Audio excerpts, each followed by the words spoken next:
Dans cette seconde vidéo, nous allons corriger la question 3 de l'exercice de Blanchette-Labiquette. Dans cette question, le pré dans lequel Blanchette est attachée était déjà représenté.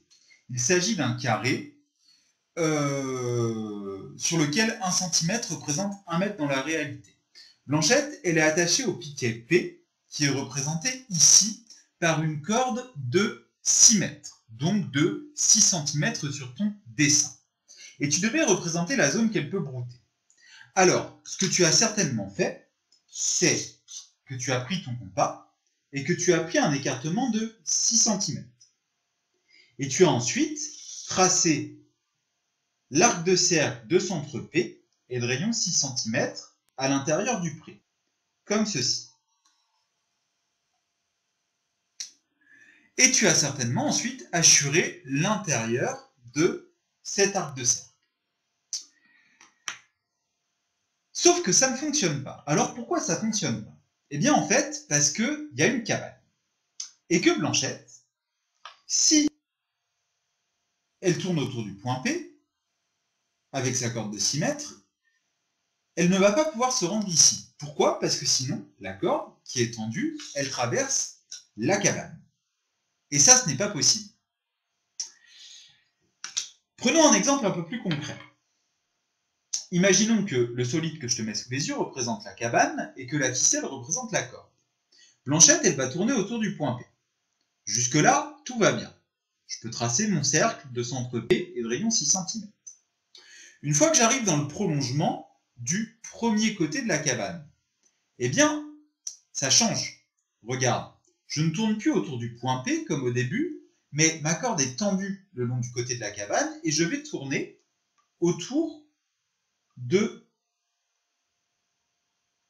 ce coin-là. Tu vois? On ne tourne plus autour du point P, mais on tourne autour de ce point-là. Il fallait donc tracer un second arc de cercle en piquant sur ce coin-là de la cabane et en changeant ton rayon, en changeant l'écartement du compas. On va voir comment faire juste après.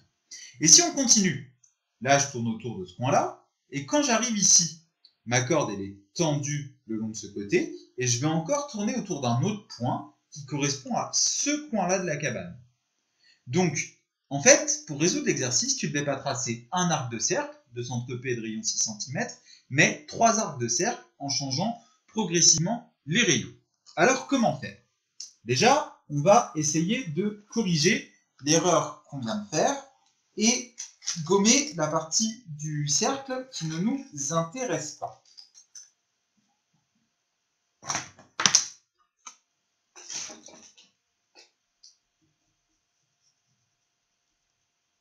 Donc, on a dit que Blanchette, au début tout va bien. Elle tourne du point P, autour du point P, pardon.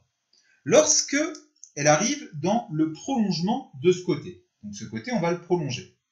Là, ça change, elle ne va plus tourner autour de P, mais elle va tourner autour de ce coin-là de la cabane.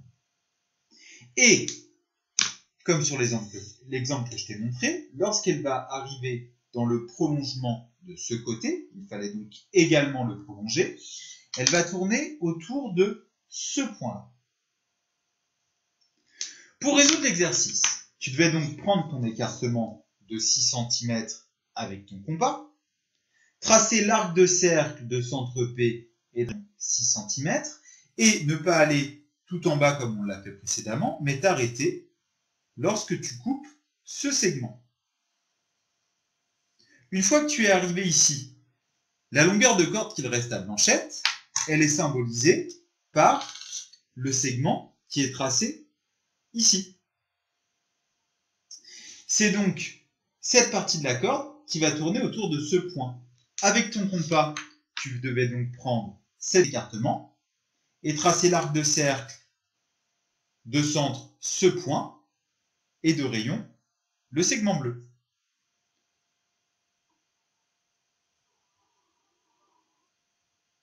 Et tu t'arrêtes lorsque tu coupes le second segment qu'on a prolongé tout à l'heure, celui-ci. Pourquoi tu t'arrêtes là? Parce que là encore, Blanchette, la corde est tendue le long de la cabane, et donc elle va tourner non plus autour de ce point-là, mais de ce point. Le rayon qu'il reste qui correspond à l'écartement que tu vas prendre avec ton compas. C'est le segment qui est ici représenté en vert, et c'est donc cette partie de la corde qui va tourner autour de ce point. Donc pour finir, tu devais piquer sur ce coin-là de la cabane, prendre ce tout petit écartement avec ton compas et tracer l'arc de cercle que je vais représenter maintenant.